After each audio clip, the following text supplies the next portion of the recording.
वरहतु सम्मा सम्बुद्धस्स नमो तस्स भगवतो अरहतो सम्मा सम्बुद्धस्स मथायतनियं पुत्तं आयुषैकपुत्रमनुरक्षे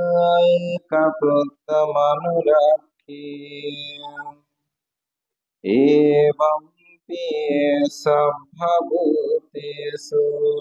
मानसं भवैयपरिमाणम् मेत्तं स सर्वलोकास्मिन् मनसं भवैयपरिमाणम् बुद्धं अदोषतिरियं साय संभादं अभिनमसभक्तं तिष्ठं चारनिसिंहो सायं वयवतस्स विगतमितो एतं सतिं अदिठियं ब्रह्ममेतं विहारमिदुमाहु एतेन सस्सवाच्येन होतु ते जयमङ्गलं ते।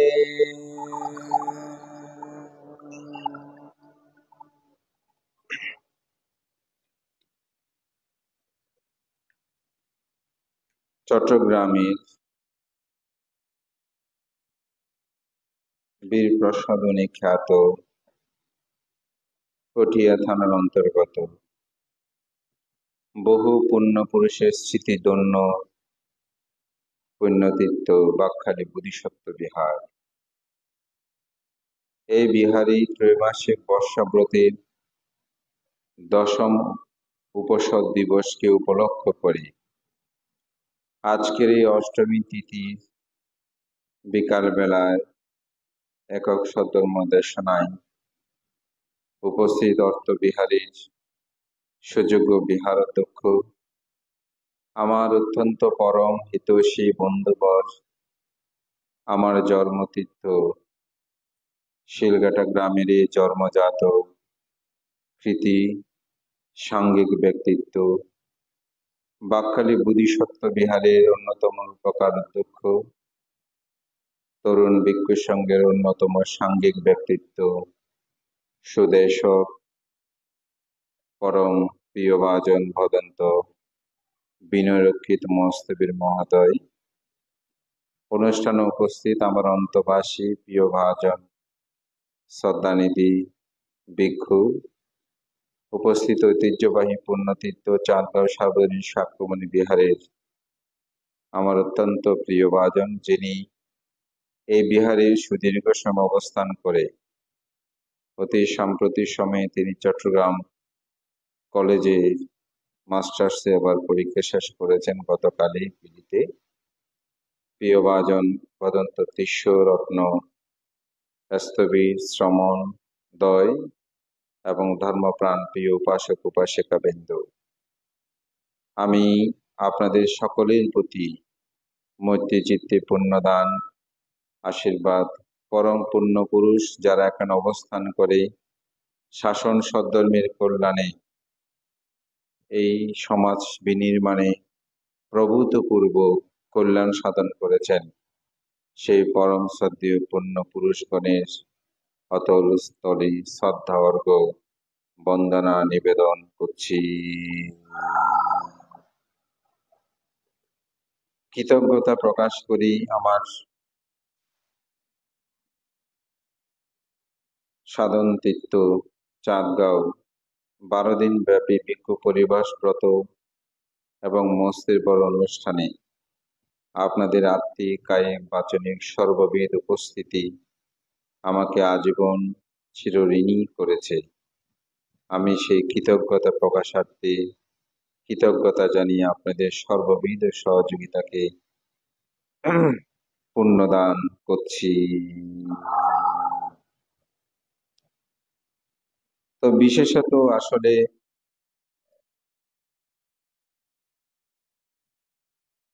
প্রতিদিন বা প্রায় সময় ধর্ম অভিযানে আমি বিহার থেকে বের হই। বিহারে থাকাটা আমার খুব কমই হয় বলা যায়, যার কারণে ত্রৈমাসিক বর্ষাব্রতে 3 মাস অন্ততপক্ষে অষ্টমী অমাবস্যা তিথিগুলোতে বিহারে অবস্থান করতে চাই, কিন্তু তবুও সহজে পারা হয় না।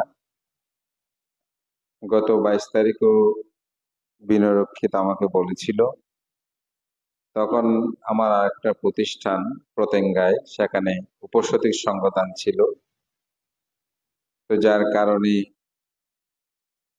আসলে এখানে আসতে পারিনি। তো অনেকে লাইভে বিভিন্ন ভাবে আমার ধর্ম দেশনা শুনলেও বিশেষ করে শহরে অনেকে বলে, বানতে আগামী সপ্তাহে অষ্টমীর দিন আপনার সম্মুখে একটু ধর্ম দেশনা শুনতে চাই, আমরা বিহারে সেদিন আসবো। এইভাবে আসলে বন্ধের দিনগুলো হলে উপাসক উপাসিকাদের উপস্থিতি অত্যন্ত বেড়েও যায় বিহারে। তো যার কারণে অন্তপক্ষে 3 মাসটা বিহারে থাকার জন্যই বেশি ইচ্ছা পোষণ করি। কিন্তু বিনয়রক্ষিত আমার অত্যন্ত প্রিয়জন। আমার প্রভুর যে জীবনে বিনয়রক্ষিত শ্রমণ্য জীবন ছিল অনেকদিন, আর আমি আসলে শ্রমণ্য জীবন আমার ছিল মাত্র 7 দিন, যেটা সাধারণত ট্রেডিশনালি শ্রমণ করায় মা বাবা। আমাকে ঠিক সেরকম ভাবে 1997 সালে আমি ট্রেডিশনালি ভাবে 7 দিনের শ্রমণ হয়েছিলাম। শ্রমণ হয়ে আমার খুব আত্মতৃপ্তি লেগেছিল, ইচ্ছে হচ্ছিল না জীবনটা ছেড়ে আসি। কিন্তু আমার তখন এসএসসি পরীক্ষার কারণে গিয়ে পড়ালেখার বিষয়টা এসে আমি থাকতে পারিনি। 7 দিন পরে আমি চলে আসি। তখন আমার একটা মনে মনে প্রার্থনা ছিল যে আমি যখন ইন্টার পরীক্ষা শেষ করব তখন 1 মাসের জন্য হব, কিন্তু এভাবে যে আজীবন এর একটা চিন্তা চেতনা আমার মধ্যে তখনও জাগ্রত হয় নাই সত্যিকার অর্থে। তখন আমি গিয়েছিলাম। আজকে খুব ভালো লাগছে, আমার আরেকজন খুব বাল্য বন্ধু অর্পণ বড়ুয়া আমার জন্মস্থানে, আমার ভাইও, আবার আমরা একসাথে বাল্য বন্ধু, সেও এসেছে। আবার তার বোন আমার দিদি, সেও আজকে এখানে উপস্থিত, খুব ভালো লাগছে। তা আমরা আসলে আমাদের জীবনটাই ছিল অনেকটা সাধারণ ছেলে যেরকম সেরকম ভাবেই। পরবর্তীতে আমার বৈরাগ্য চেতনা জাগ্রত হয়। আমি ইন্টার পাশ করার পরে আমার চেতনা বোধে আসে যে আমি ভিক্ষু হয়ে যাব। তখনই 2000 সালে আসলে আমার জীবনের একটি অন্যতম, আমি বলবো জীবনের স্রোতের একটা পরিবর্তন ঘটে। আমি ভিক্ষু হই, আগের দিন শ্রমণ হই। শ্রমণ হওয়ার সময় আমাদের বিনয়রক্ষিত কিন্তু ভিক্ষু হওয়ার শ্রমণ হবে একসাথে দুজনে, কিন্তু আগের দিন হঠাৎ তার মন পরিবর্তন হয় যে সে হবে কি হবে না দ্বন্দ্বে। পরবর্তীতে আবার আমার গুরু ভান্তে খুব স্নেহ করত। তো গুরু ভান্তে ওনার মাকে বলছে, আমি তখন শ্রমণ আগের দিন রাত্রে শ্রমণ হলাম, সকালে বলছে যে ওয়া তোমারও হওয়া ভিক্ষু ইয়া ফসল এখন ঠিক করছি, ইয়া আয়তা আগদ হতা স্ত্রী নই হয়তো তাই চাই কেন বুঝে চায়। তা আমার পিসি বিনয়কিতের মা কিন্তু আমাদের একই গোষ্ঠীর আমার পিসি। তো উনি গেল, উনি খুব ধর্মপরায়ণ। তখনকার সময় মাইকে কথা বলতো যে মানুষের সংখ্যা খুব কম, 2-1 জন মাইক নিয়ে সূত্রপাঠ করতো। তাদের মধ্যে একজন হচ্ছে আমাদের বিনয়রক্ষিত ভিক্ষুর মা। আমাদের গ্রামটা লেখাপড়া জানা মহিলাদের সংখ্যা ছিল খুব কম। যদি 15-20 জন হাতে লিখতে বই পড়তে পারতো, তাদের মধ্যে ওর মা ছিল কিন্তু একজন। এবং আমার পিসি খুব ছটপটে ছিলেন এবং যে কোনো বিষয় খুব তুরি তিনি কথাবার্তা বলতে পারতেন। ওনারা সুচিয়ে সিঙ্গার গোষ্ঠী হিসেবে সর্বাধিক তারা পরিচিত। তো পিসে গিয়ে বোধহয় বিনয়কে বলছে, বিনয়কে আবার বলছে "হ্যাঁ, আমি হয়ে যাবো ভিক্ষু"। এই সীমা করে যাওয়ার আগেই বিনয়কে আবার শ্রমণ হয়ে সে একই সাথে আমরা সীমা করে ভিক্ষু হয়েছে। তো বিনয়কে একদিন আমাকে বলছে, ওদের ভাই আমি এই চিবর নিতে না চাইলেও কেন জানে আমাকে বারবার এই চিবর আমাকে টানে। তো আসলে সে বিনয়রক্ষিত আজকে 23টি বসন্ত সে কাটিয়ে দিয়েছে তার পবিত্র ভিক্ষু জীবনে। সুখে দুঃখে সুদীর্ঘ সময় এখানে সে অবস্থান করেছে এবং আমরা দুজনেই প্রায় সময়, এখন তবে আসলে খুব ব্যস্ত, আগে দুজনেই অনেকক্ষণ আমরা সন্ধ্যা রাতে অনেকক্ষণ ধরে কথাবার্তা বলতাম, সুখ দুঃখের কথাগুলো শেয়ার করতাম। তো আজকে আমার বিনয়রক্ষীদের কথা সহজে উপেক্ষা করতে পারি না। সে যে কোনো কথা বললেই একেবারে সর্বাধিক রাখার জন্য চেষ্টা করি। সেজন্য আজকে উপস্থিত হয়ে খুবই ভালো লাগছে। আপনারা বৌদ্ধ সভ্যতার সে বুদ্ধ কীর্তন সহকারে অভিবাদন পুষ্প ঢালা দিয়ে আমাকে বরণ করেন, তার জন্য কৃতজ্ঞতা জানাই। ভগবান তথাগত বুদ্ধ বলেন যে পূজাকো লাভাতে পূজা, বন্দাকো পাটি বন্দানা, ইউ সা কীর্তিং সা প্রাপ্যতি ইউ মিথ্যানাং নাদব্যতি। যারা পূজনীয় ব্যক্তির পূজা করে, গৌরব করে, সম্মান করে, প্রত্যুত্থান করে, তারা প্রতি পূজা প্রতি সম্মান লাভ করে। আপনি যদি অপরকে সম্মান করেন, দেখবেন আপনি সম্মান লাভ করবেন। আপনি যদি অপরকে সম্মান না করেন, তাহলে আপনি সম্মান লাভ করতে পারবেন না। বর্তমান সময়ে দেখেন আমাদের ছেলে মেয়েরা এখন নমস্কার বলতে চায় না, হাত নামিয়ে পা ধরে বয়োজ্যেষ্ঠদের নমস্কার করতে চায় না। কেন জানি আমরা একটা অন্যরকম পরিবেশের মধ্যে চলে আসছি। তার কারণ কি? কারণটা হচ্ছে আমি নিজে করছি না। আমাদের ছেলে মেয়েদের যে একটু বন্ধনার প্রয়োজন, যেমন আজকে আপনার তাদেরকে একটু গাথা আবৃত্তি করালেন, কত ভালো লাগছে। তারা চেষ্টা করছে, বলছে। আমাদের উপাসক উপাসিকারা বলছেন এই যে এগুলো চর্চা, এগুলো আমাদের মধ্যে দিন দিন হারিয়ে যাচ্ছে বিদায় আমাদের মধ্যে এখন মান্যতা গণ্যতা এগুলো কিন্তু হারিয়ে যাচ্ছে। এগুলো যখন হারিয়ে যায়, তখন সভ্যতার যে ক্রমবিকাশ, মানুষের চিত্ত চেতনার যে উন্নতি, এগুলো কিন্তু ম্লান হয়ে যায়। আমরা আধুনিক সবকিছু দেখে যদিও নিজেদেরকে মনে করি বিজ্ঞান আমাদেরকে এই দিচ্ছে সে দিচ্ছে, এখন এগুলোর আর দরকার কি? এভাবে যদি আমরা আমাদের সব সংস্কৃতি, আমাদের নিয়ম শৃঙ্খলা, একে অপরের মধ্যে সম্মান শ্রদ্ধাবোধ, এগুলো যখন হারিয়ে যাবে, যেটাকে আমরা মান্যগণ্য বলি, মান্যসান্য বলি, এগুলো যখন হারিয়ে যাবে, দেখবেন এই জগৎটা অস্তিত্ব টিকিয়ে রাখাটা কঠিন হবে। এজন্য এই শিক্ষাগুলো আমাদের খুব বেশি দরকার এবং ছোটবেলা থেকে এই শিক্ষাগুলো যদি প্রদান করা যায়, তাহলে আমি মনে করি সে বড় হলেও আর ব্যতিক্রম হবে না।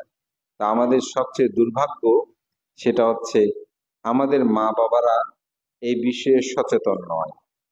দেখবেন গানের ক্লাসে নিয়ে যেতে খুব আগ্রহী, নাচের ক্লাসে নিয়ে যেতে আগ্রহী, কিন্তু ধর্ম শিক্ষায় আমরা আগ্রহী নয়।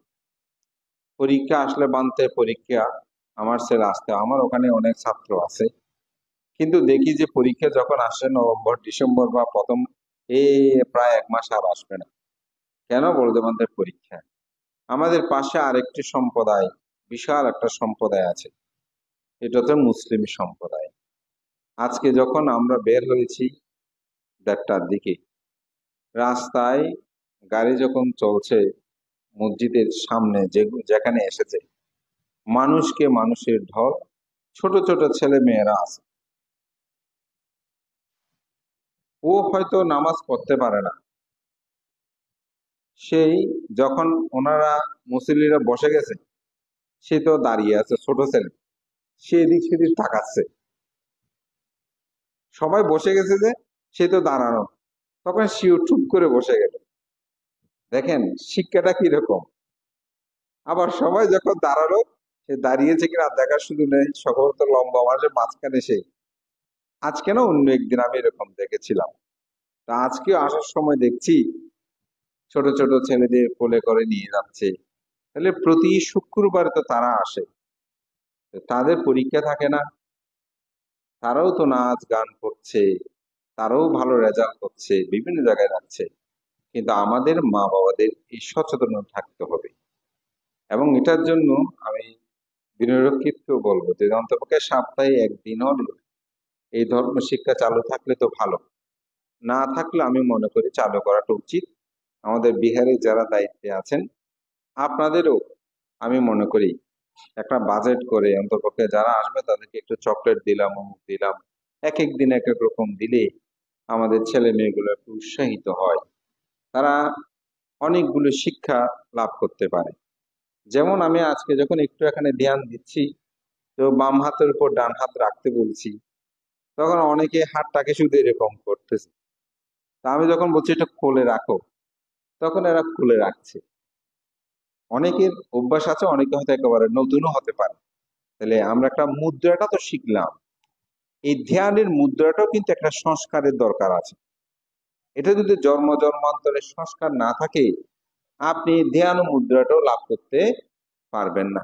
এই যে আপনারা 12 মিনিট 15 মিনিট ধ্যান করেছেন, এটা কম কিছু না, এটাও একটা সংস্কার হয়েছে। এই সংস্কারটা আপনার জীবনকে উন্নতির দিকে নিয়ে যাবে। বুদ্ধের সময়কালে এক রাজা, তিনি বুদ্ধের কথা শুনেই মার্গ জ্ঞান উপনীত হয়েছেন, বেশি কথা বলতে হয়নি। তো বলে যে তার কারণ কি, মানে এত সহজ, তার পারামি কি আছে? তো পারামি দেখা যাচ্ছে তিনি এক সময় রাজা ছিলেন, এরকম রাজ্য পরিচালনার জন্য চেয়ারে বসেছেন। তো চেয়ারে বসেছেন,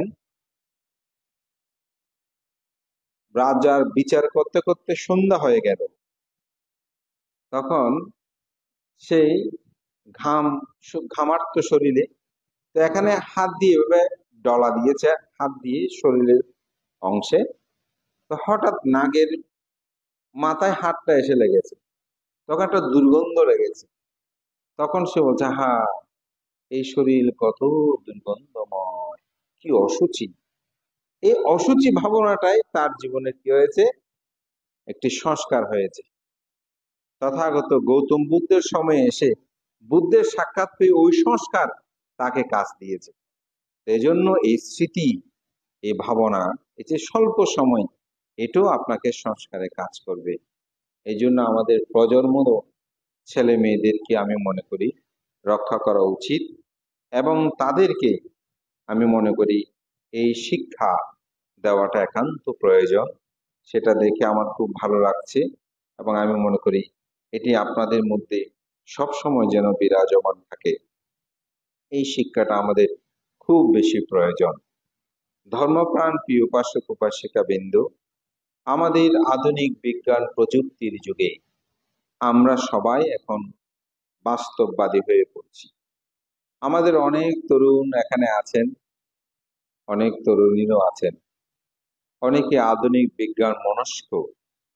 আপনারা অনেক সময় ভাবেন স্বর্গ নরক এগুলো কি আসলে চোখে দেখা যায়? এগুলো তো দেখা যায় না। এই জীবনে যাহা কিছু আছে, খেয়ে দিয়ে চলতে পারা, আরাম করে, এটাই হচ্ছে আসলে জীবন। এত ধর্ম, এত কিছু, এগুলো করার কি বা প্রয়োজন আছে? এই ধরনের মানসিকতা পোষণ করে আমাদের অনেক তরুণীরা এখন ধর্ম বিমুখ হয়ে পড়ছে। বিহারেও তারা এত বেশি আসতে চাইবে না, চাচ্ছে না।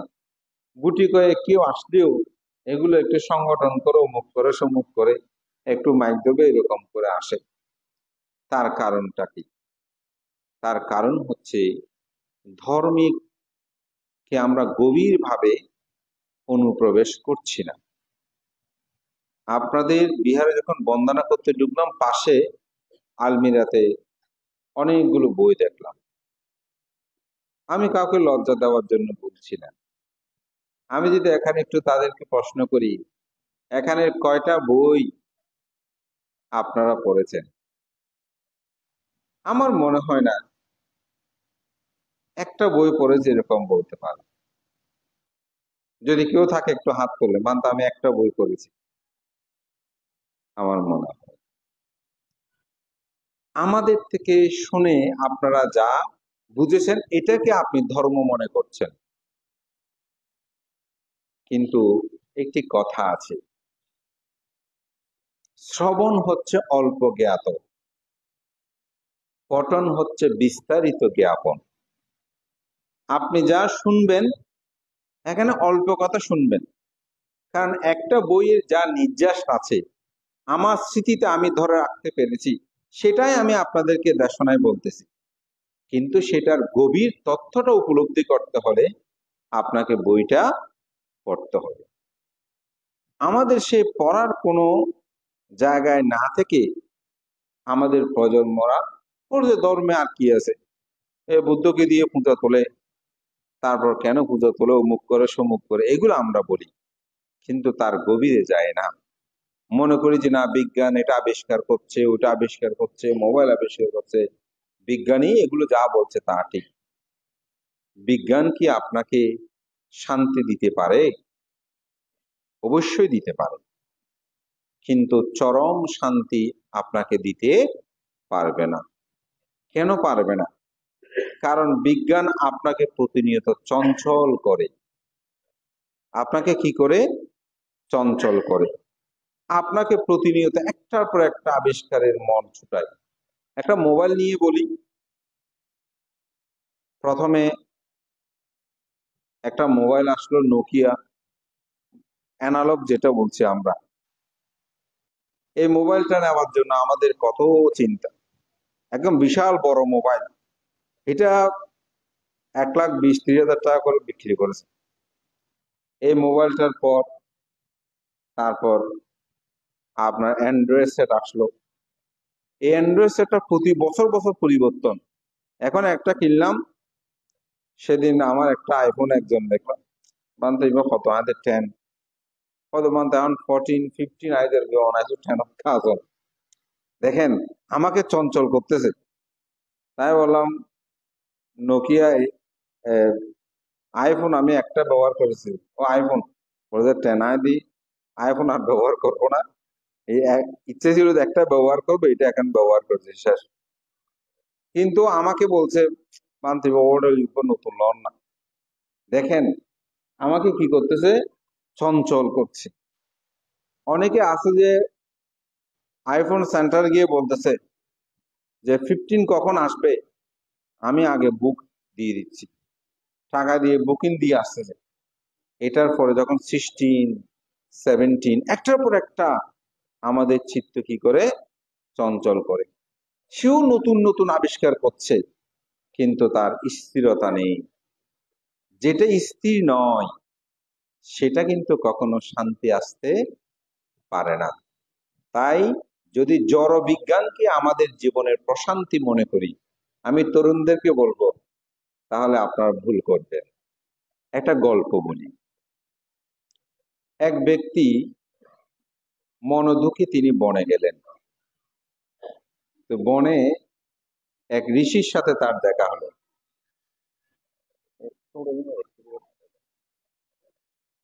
তো বনে গেল, এখন ঋষি তাকে দেখে জিজ্ঞাসা করছে, আপনি এসে এখানে কান্না করছেন কেন, কি হয়েছে? বলছে আমি বড় অভাবে আছি, দুঃখে আছি।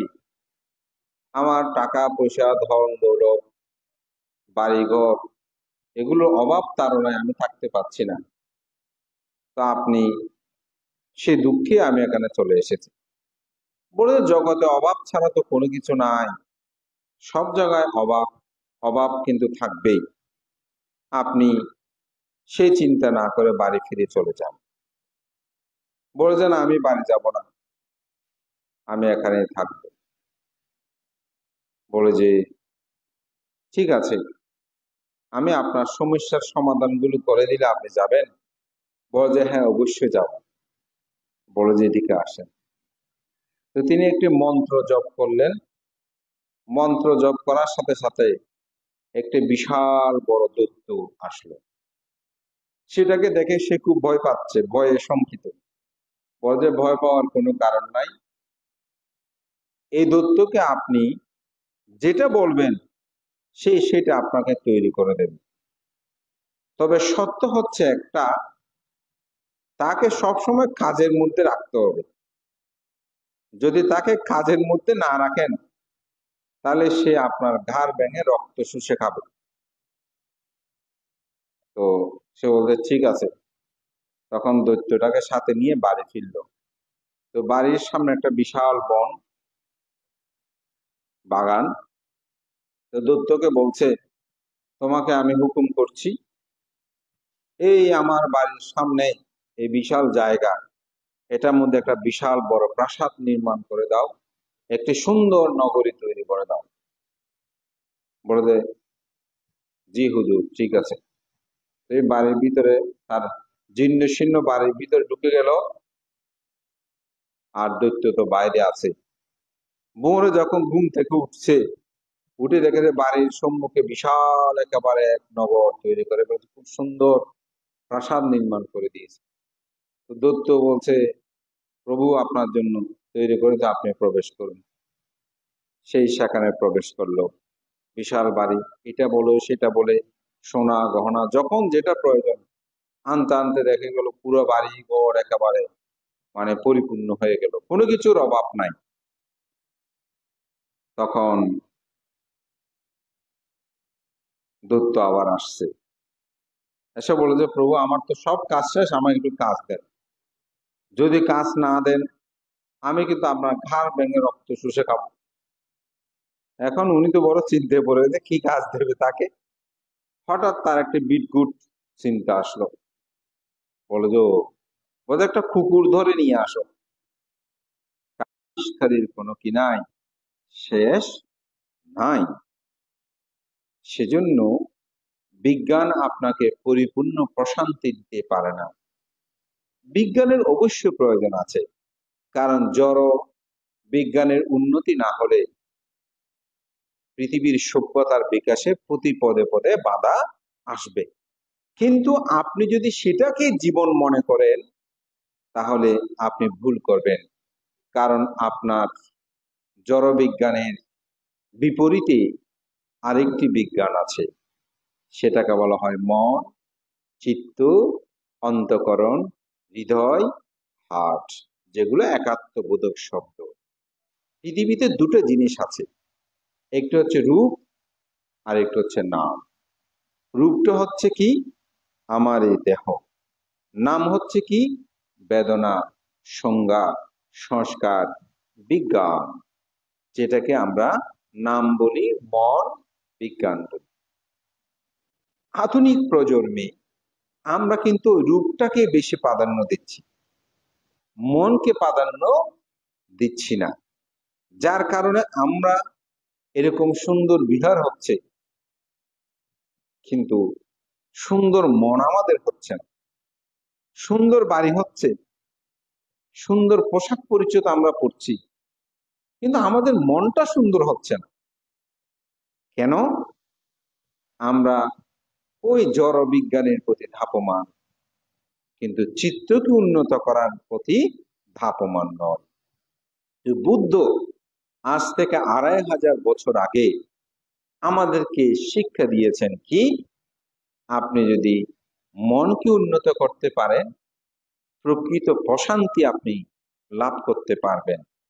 আর যদি মনকে আপনি উন্নত করতে না পারেন, তাহলে যতই আপনার বিজ্ঞানের উন্নতি হোক, আপনি মানসিক শান্তি লাভ করতে পারবেন না।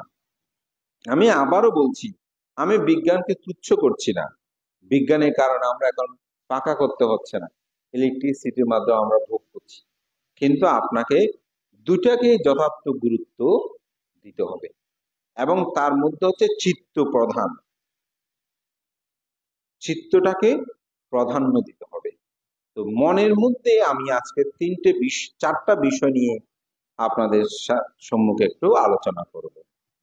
তো মনকে উন্নত করার জন্য ভাবনার প্রয়োজন। সেই ভাবনার প্রথম যেটা ভাবনাটা আমাদের দরকার, সেটা হচ্ছে ব্রহ্মবিহার। বুদ্ধ যে 40 প্রকার সমত ভাবনা এবং 1 প্রকার হচ্ছে বিদর্শন ভাবনা, এই 40 প্রকার সমত ভাবনার মধ্যে এই ব্রহ্মবিহার রয়েছে, যেটা আমরা করণীয় মেত্র সূত্রের মধ্যে মাঝখানে এই সূত্রের খুব গভীর কিছু তথ্য দিয়ে আমার দেশটা শুরু করেছি। যে মাতা এতা নিয়াং পুত্তাং আয়ুষ একা পুত্তা মানুরাক্ষে এ ভম্পে সাব্বাভূতেষু মানসং ভাবাইয়া পারিমান। সন্তানকে যেমন তার মা যেভাবে স্নেহ দিয়ে, ভালোবাসা দিয়ে, নিজের জীবন দিয়ে তাকে আঁকড়ে রাখে, বুদ্ধ বলছেন পৃথিবীর সকল প্রাণীর প্রতি সেরূপ ভাবে মৈত্রী পোষণ করবে। এই ব্রহ্মবিহার 4টি বিষয় আছে: মৈত্রী, করুণা, মুদিতা, উপেক্ষা। এই 4টি গুণধর্ম ব্রহ্মারা প্রতিনিয়ত প্রতিপালন করে। ব্রহ্মলোকের মধ্যে যে ব্রহ্মগণ আছেন, সেই সমস্ত ব্রহ্মগণ এই 4টি গুণধর্ম তাদের মধ্যে বিদ্যমান। তো মৈত্রী কি? মৈত্রী কি? মৈত্রী হচ্ছে প্রতিনিয়ত অপরের মঙ্গল চিন্তা করা। নিজেই যেমন ভালো থাকি, অপরেও ভালো থাকুক। শত্রুর বিপরীত অবস্থা হচ্ছে কি? মৈত্রী। এটাকে আরো বলছে ব্যাপাদ। ব্যাপাদ শব্দটা আপনারা অনেকে শুনেছেন। ব্যাপাদ মানে কি? হিংসা। ব্যাপাদ মানে কি? হিংসা। যেমন কেউ পরীক্ষায় পাশ করেছে, আমরা অনেকে সহ্য করতে পারি না। আমি অনেকবার দেশনায় এরকম বলেছি, উপাসক আপনার বাইপু নাকি প্লাস পেয়েছে, মানতে ছাত্র তো এত সুবিধা না, কিভাবে প্লাস পেয়েছে জানি না। তো না সে আইন তো নষ্ট করছে, আর প্লাস পাই এগুলো কই। তাহলে উনি কি তার প্রাপ্তিটাকে স্বীকৃতি দিতে পেরেছে? পারে নাই। এটা কি? হিংসা। অর্থাৎ তার সুখটা আমি সইতে পাচ্ছি না। বাকখালী বিহার আসছে, খুব সুন্দর বিহার দেখলো, এখন দেখার পরে বাইরে তো তারা ইন গরিবের মতো মানসিকতা আছে না, ওই সহ্য করতে পারলো না। মানে কেমন মানসিকতা! কেউ একটু ভালো চাকরি পেয়েছে, যোগ্যতা তো আর নাই, বোধহয় দুষ্কৃতি হরম। কে একটা সুন্দর বাড়ি করেছে, ও তো মায়ের ধরে ঘুরে বেড়াইছে। মানে আমরা সেইটাকে সহ্য করতে পারি না। ওই তোর নতুন বউ বলে খুব ভালো শিক্ষিত মাই বল, আমি গেলাম তো নশা সাথে বুঝছি, আর শিক্ষিত হলো মাই উঁচু হলে নশা বুঝছে বল পালা বংশ পালা, হয়তো দুদিন পরে বুঝিবে কি হয়। তাহলে দেখেন, ভালোটা আমরা আর একটু ভালো বলতে পারি না, বাবা খুব ভালো খুব ভালো, তখন সে আরো ভালো হবার জন্য চাইবে। ছোট ছেলেদেরকে আপনারা দেখবেন, একটু খাতার মধ্যে যদি গুড লেগে, একটা অন্য ধরনের, আমার ওখানে ধর্ম ক্লাস হয়েছে, তা আমি একজনকে লিখে দিয়েছি গুড। এখন সে বাড়িতে গিয়ে একবার বাবা আসছে, বাবা আজকে বড় বানতে লোকজিৎ বানতে আমাকে গুড দিয়েছে দেখো না। আবার মাকে দেখায়, বোনকে দেখায়, টিচার যখন পড়াতে, টিচার আমাকে লোকজিৎ বানতে গুড দিয়েছে, হ্যাঁ এটা সে দেখাচ্ছে।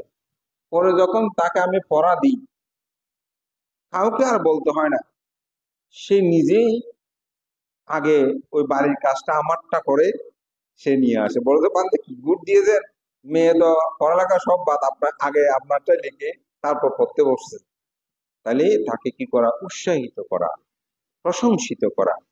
প্রশংসাটা আসলে খারাপ কিছু না।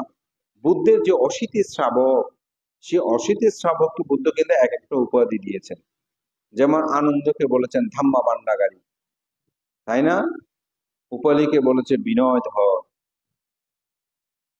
এভাবে এক একটা উপাধি প্রদান করেছেন। তবে যার যেটা যোগ্য সেটা বলতে হবে। একটা মানুষ কোনোদিন বিহারে আসে নাই, আপনি মানুষটা মারা গেছে বলতেছেন সে প্রতিনিয়ত বিহারে তো অষ্টশীলা তার কাছে নাই, আপনি বলতেন সে অষ্টশীলা, তাহলে কিন্তু মিথ্যা ভাষণ হয়ে যাবে। যেটা সত্য আপনাকে সেটাই বলতে হবে, সে প্রশংসাটা করতে হবে। তো কেন? বিহিংসা অর্থাৎ অব্যাপাদ, ব্যাপাদ, এই হিংসার জন্য আমরা অপরের মঙ্গল কামনা করতে পারি না। তো মৈত্রীটা হচ্ছে কি? অপরের মঙ্গল কামনা করা। যেমন এই মৈত্রী ভাবনায় আহাং আবেরাহমি আব্বাপাজ্যাহমি আনিগহমি সুখী আত্মানাং পারিহারামি আহাং বিয়ামায়াং আচার্য উপাধ্যায়া মাতা পিতার হিতু সত্তা মজ্জাতিকা সত্তা বেদি সত্তা আবেরাহন্তু আব্বাপাজ্যাহন্তু আনিগহন্তু সুখী আত্মানাং পারিহারান্তু দুঃখা মুচ্ছন্তু ইয়াতালদ্দ সম্পত্তিত মা বিগচ্ছন্তু কাম্মাসাকা। অর্থাৎ আমি সুখী হই, আমি শত্রুহীন হই, আমি বিপদহীন হই। আমার মতো আমার জ্ঞাতি স্বজন, আমার বন্ধু, আমার আত্মীয়, যিনি আমার শত্রু, সেও আমার মতো কি হোক? সুখী হোক। এই মৈত্রী পোষণ করাটা আমাদের খুব বেশি দরকার। এবং এই মৈত্রী পোষণ যদি আপনি না করেন, তাহলে আপনার জীবনে মানসিক প্রশান্তি আসবে না। কেউ আপনাকে একটা বড় কথা বলেছে, আপনি যদি প্রতিনিয়ত সেটা মাথায় নিয়ে থাকেন, দেখবেন আপনি মানসিক শান্তি পাবেন না। আপনারা জানেন তথাগত বুদ্ধ সাথে আজীবন শত্রুতামি করেছে কে? দেবদত্ত। যখন বুদ্ধের সাথে এত তর্ক বিতর্ক করেছে, পরে সঙ্গভেদ করে 500 জন শিষ্য নিয়ে দেবদত্ত আলাদা হয়ে গিয়েছিল। কিন্তু পরবর্তীতে 500 জন সবাই বুঝতে পেরেছে যে আসলে দেবদত্ত ভিন্ন পথেই আমাদেরকে নিয়ে এসেছে। তখন তারা সবাই ছেড়ে চলে গেল। দেবদত্ত অনুশোচন উৎপন্ন হলো, আমি কি করলাম? আমি তো বুদ্ধের সাথে অহেতুক শত্রুতামি করেছি, বুদ্ধের অহিত কর্ম করেছি, বুদ্ধের পাদ হতে রক্তপাত ঘটিয়েছি।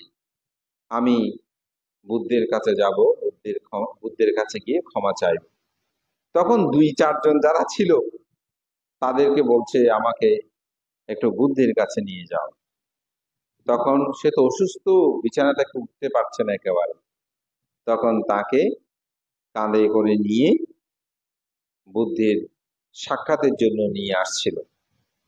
এই খবরটা পাওয়ার পরে আনন্দস্থবির তথাগত বুদ্ধকে বলছেন, তথাগত বুদ্ধ, দেবদত্ত তো আপনাকে দেখার জন্য আসতেছে। বুদ্ধ বলছেন, হে আনন্দ, দেবদত্ত আমার সাক্ষাৎ পাবে না। দেবদত্ত শত চাইলেও তার এমন গুরুকর্ম হয়েছে, সে আমার সাক্ষাৎ আর পাবে না। যখন জেতবন বিহারে একেবারে কাছে চলে এসেছে, তখন বলতেছে আনন্দ, আনন্দ বলতে তথাগত বুদ্ধ, তিনি তো একেবারে জেতবন বিহারে কাছে চলে এসেছে। বলে যে আনন্দ, দেবদত্ত আমার সাক্ষাৎ পাবে না। যখন জেতবন বিহারে একেবারে গেটে আসে দাঁড়ালো, বলে যে তথাগত বুদ্ধ, দেবদত্ত তো এখন জেতবন বিহারে গেটে এসে দাঁড়িয়েছে। তখন বুদ্ধ বললেন, আনন্দ, রাহুলকে তথাগত বুদ্ধ যেরূপ ভাবে স্নেহ করেন, কথাটা খুব গুরুত্ব দিয়ে শুনবেন। তথাগত বুদ্ধ রাহুলকে যেরূপ ভাবে স্নেহ করেন, ঠিক অনুরূপ ভাবে দেবদত্তকেও স্নেহ করেন, তথাপি দেবদত্ত আমার সাক্ষাৎ লাভ করতে পারবে না। এই যে একটি অপরিসীম কথা, অতুলনীয় কথা, আনন্দ মনে করছে যে তথাগত বুদ্ধ বোধহয় দেখা দেবে না, আসলে তা নয়। দেবদত্ত এমন কর্ম সৃষ্টি করেছে যে কর্মে আসলে বুদ্ধের সাক্ষাৎ পাওয়ার কোনো সুযোগ তার নেই। তো আনন্দ ভুল বুঝবে বলেই বুদ্ধ বলছেন, অর্থাৎ রাহুল মানিকে সিদ্ধার্থের পুত্র, বুদ্ধের গৃহী জীবনের পুত্র। তো বুদ্ধ উদাহরণ দিলেন, রাহুলকে যেরূপ ভাবে স্নেহ করে ঠিক অনুরূপ ভাবে দেবদত্তকেও তথাগত বুদ্ধ সেরূপ স্নেহ করে। এটাকে বলা হয় কি? মৈত্রী। আমাদের জ্ঞাতি, আমাদের ভাই, আমাদের বন্ধু, আমাদের আত্মীয়, আমাদের স্বজন, আমরা কি তাদের প্রতি এরূপ মৈত্রী পোষণ করি? এই বিষয়টা অন্তরের মধ্যে জাগ্রত করতে হবে। এটাকে বলা হচ্ছে মৈত্রী। এই মৈত্রীটা আপনার মধ্যে থাকতে হবে। তো দেবদত্তের কাহিনীটা একটু বলি। তখন দেবদত্ত বলছেন, যেহেতু আমি বুদ্ধের সাক্ষাৎ করব, আমাকে একটু নিচে নামাও। তো নিচে নামিয়ে সে একটু হাত মুখ ধোবে, বিহারে প্রবেশ করবে, এই ধরনের। ঠিক তখনই মাটিতে পা রাখার সাথে সাথে পৃথিবী তাকে গ্রাস করে অবিচি নরকে চলে যাচ্ছে। তখন সেই তথাগত বুদ্ধকে একটা বন্দনা করেছিল। বন্দনাটা কি?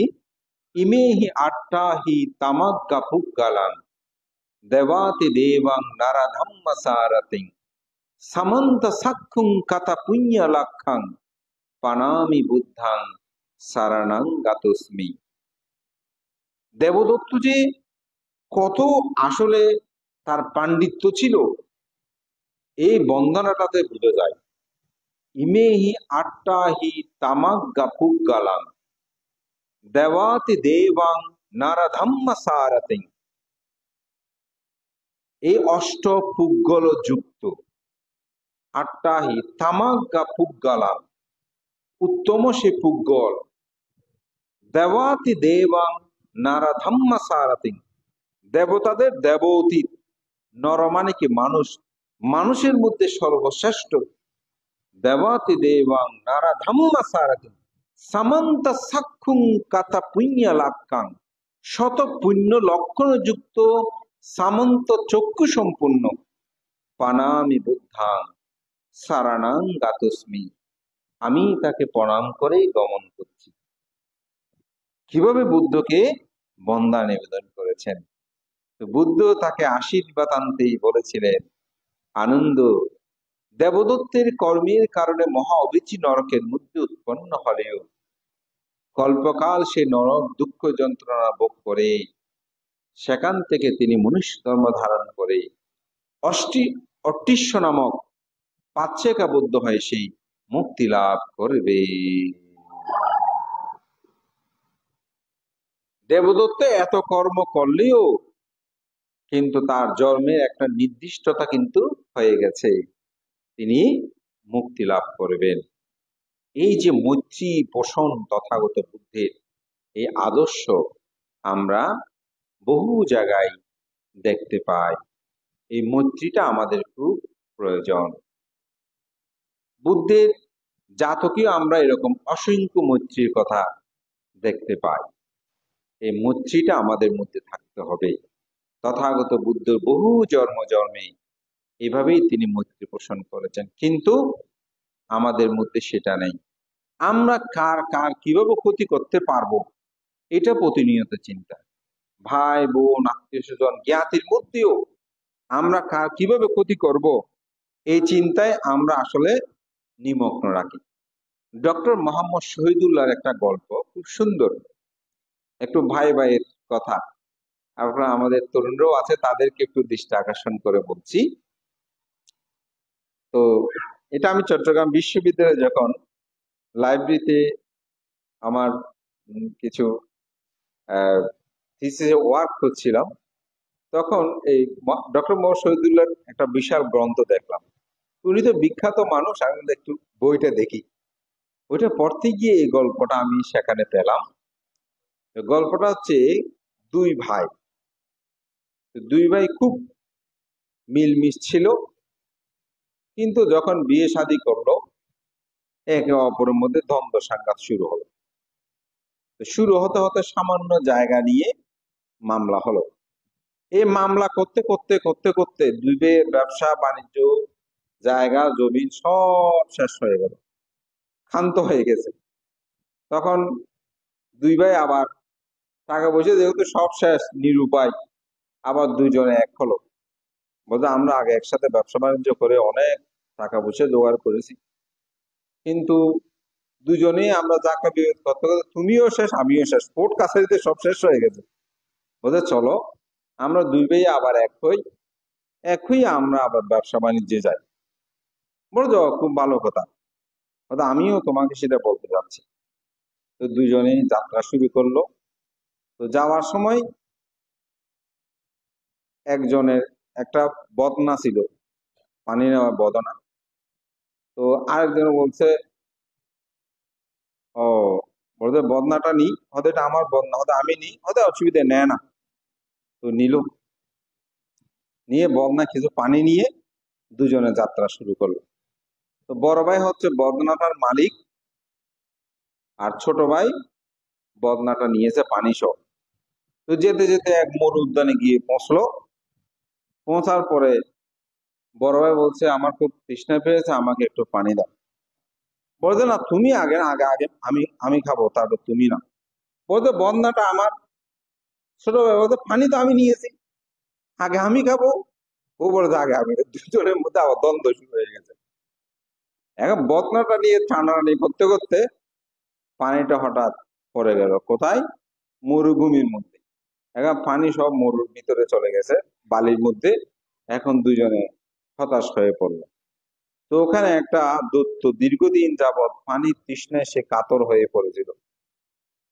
তো সে পানি পান করে সজীবতা আসলো, সেই তাদের দুজনকে দেখা দিল। বলতে তোমরা তো আমার খুব উপকার করেছো, তো এখন তোমাদেরকে আমি উপকার করব, তোমরা কি চাও বলো, যে যেটা চাইবে আমি সেটা দেব। তো বড় ভাই বলে যে বদনাটার মালিক হচ্ছে আমি, সুতরাং আমি আগে চাইব। ছোট ভাই বলে যে পানি তো আমি নিয়ে এসেছি, সুতরাং আমি চাইব। দুজনের মধ্যে ঝগড়া শুরু হলো। তো শেষমেশ কথা হচ্ছে, আচ্ছা ঠিক আছে, যে শেষে চাইবে। এখন তো আগে কেবল বইটা নিয়ে ঝগড়া, তখন দুজনের সিদ্ধান্ত যে শেষে চাইবে তাকে দুইটা দেব। প্রথমে যে চাইবে সেই যা পাবে তার ডবল পাবে কে? ওই শেষে দুই ভাইয়ের মধ্যে শেষে যে চাইবে সেই। কারণ সোনা যদি একটা চাই তাহলে ও দুটো পেয়ে যাবে। তো বলে যে ঠিক আছে। তখন এক ভাই সে বলছে, আমার একটা চোখ কানা করে দাও। কে বলছে? এক ভাই বলতেছে। কাকে? দৈত্যকে। তো দৈত্য যদি একজনকে একটা চোখ কানা করে দেয়, তাহলে দ্বিতীয় জনের দুইটা চোখে কি হয়ে যাবে? কানা হয়ে যাবে না? কারণ চাইতে তো দুইটা চাইবে সে, একটা চাইবে। তখন সে বলছে, আমার একটা চোখ কানা করে দে। তখন আরেক ভাইয়ের দুইটা চোখ কানা করে দিল। কথাটা বুঝেছেন? আমাদের ঝাঁকড়া বিভেদে আমরা এমন হই, নিজেরকে পর্যন্ত কি করি? ধ্বংস করি।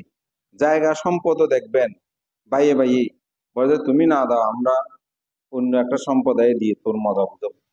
কিন্তু সে বুঝে না যে সে তো আমার ভাই, সে তো আমার আত্মীয়। এইভাবেই আমরা আমাদের সম্পদ, আমরা হিংসায় উন্মুক্ত হয়ে পড়ছি।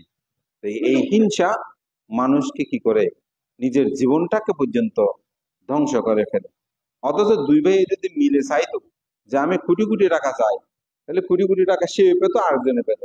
কিন্তু দ্বন্দ্ব গিয়ে, হিংসা করতে গিয়ে বলছে আমার একটা চোখ কানা করে দাও, যাতে অপরের দুইটা চোখ কানা হয়ে যায়। তো আমরা হচ্ছি সেরকম। বুদ্ধ আমাদের শিক্ষা দিয়েছেন যেন আমরা একে অপরের প্রতি মৈত্রী পোষণ করি। দ্বিতীয় যেটা, সেটা হচ্ছে করুণা। করুণা মানে কি? দয়া। একে অপরের প্রতি স্নেহ বৎসলতা, একে অপরের প্রতি আন্তরিকতা পোষণ করা, একে অপরের সুখে দুঃখের সময় তার পাশে গিয়ে দাঁড়ানো, তাকে সহযোগিতা করা।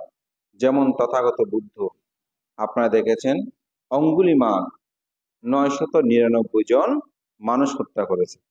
আসলে অঙ্গুলিমালের জীবনে যখন পাঠ হয়, যদি আমরা 999 জন বিভিন্ন বই পাই, কিন্তু অঙ্গুলিমাল চরিত যখন ব্যাখ্যা করা হয়, পড়া হয়, সেখানে আসলে 999 জনের অধিক মানুষ সে হত্যা করেছে। এটা হয়তো আপনাদের কাছে একটু নতুন তথ্য মনে হতে পারে, কারণ আমরা তো শাক্য মিত্রের গানে অথবা বিভিন্ন বইয়ে আমরা 999 জনের কথা পাই। আসলে যখন 13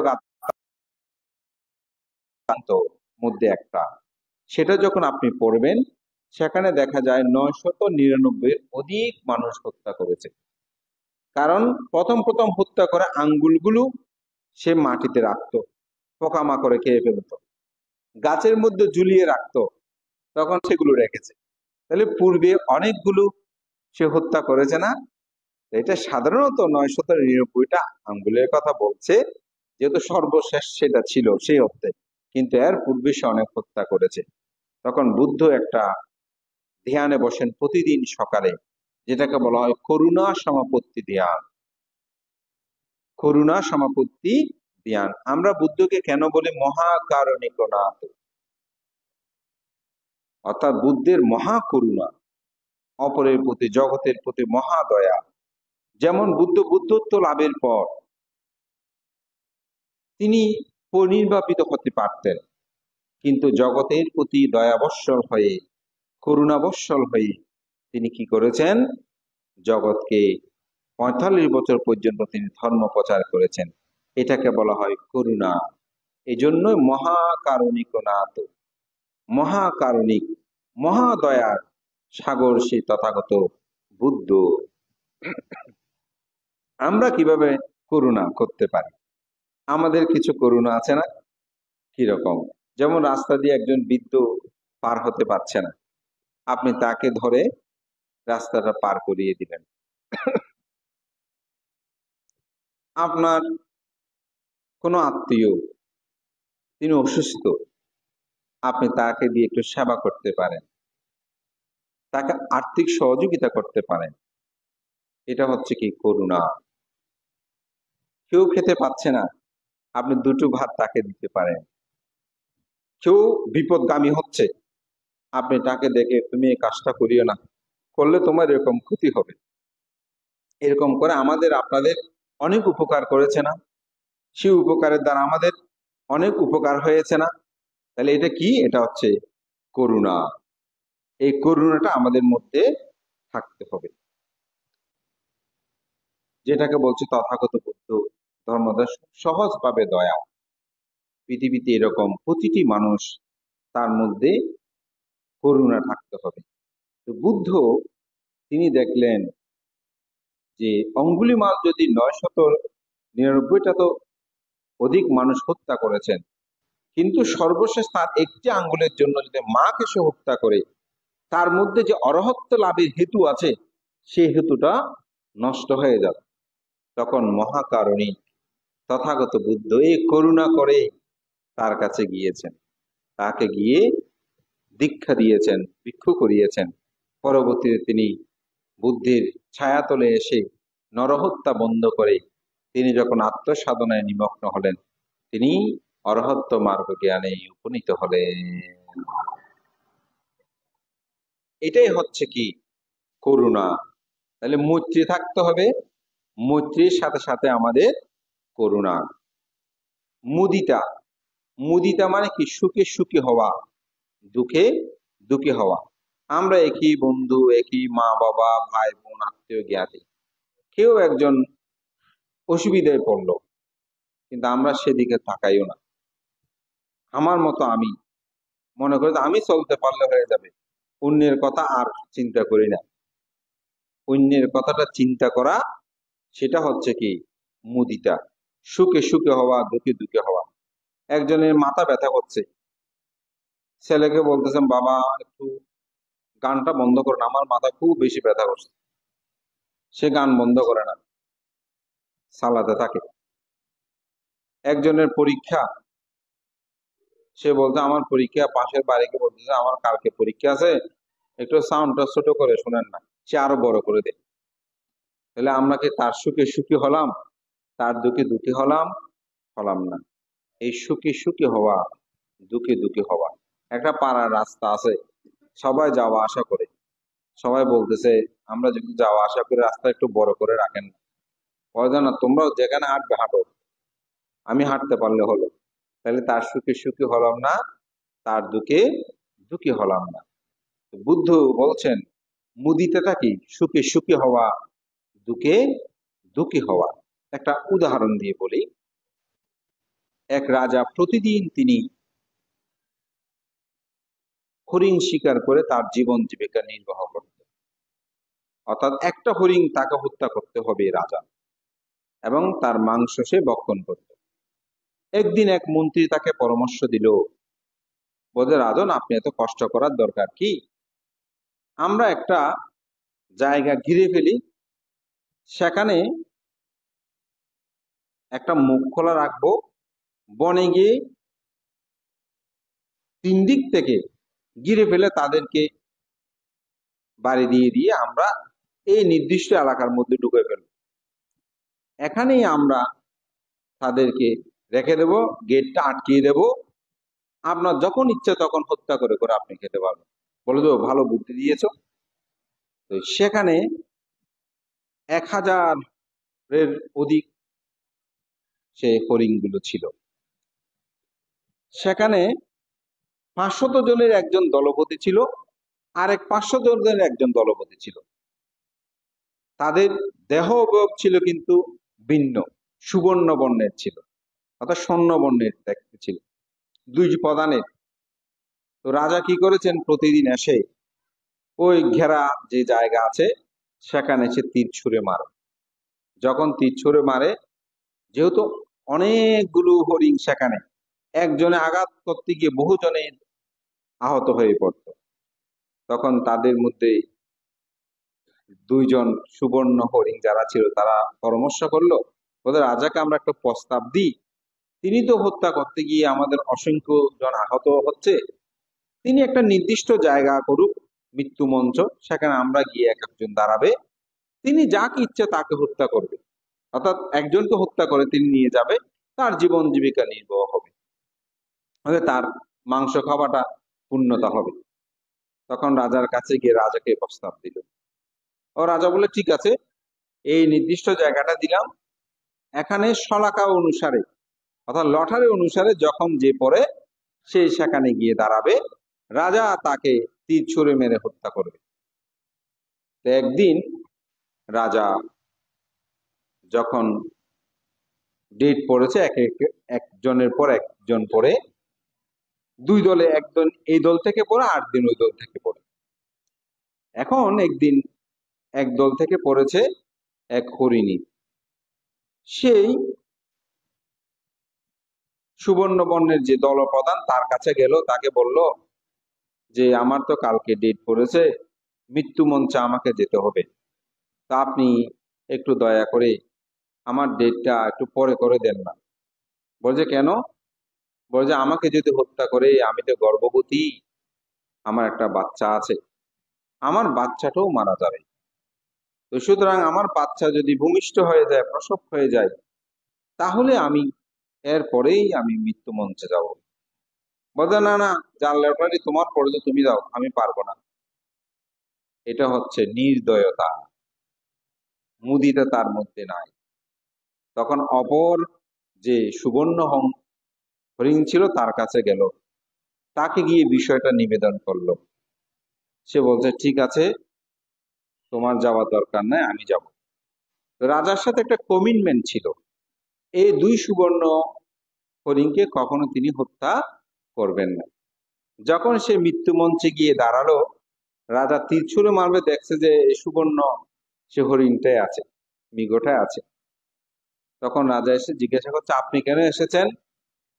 বলে আসলে আজকে আমার দলের ছিল না, অন্য দলের ছিল, কিন্তু যার ছিল সে হরিণী গর্ভবতী, তার কে যদি আপনি হত্যা করেন তার বাচ্চাটাও মারা যাবে। সে অনেক কান্না করছিল, আমার কাছে এসেছে, আমি তার জীবন রক্ষা করার জন্য, অভয় প্রদান করার জন্য আমি নিজে এসেছি, আপনি আমাকে হত্যা করুন।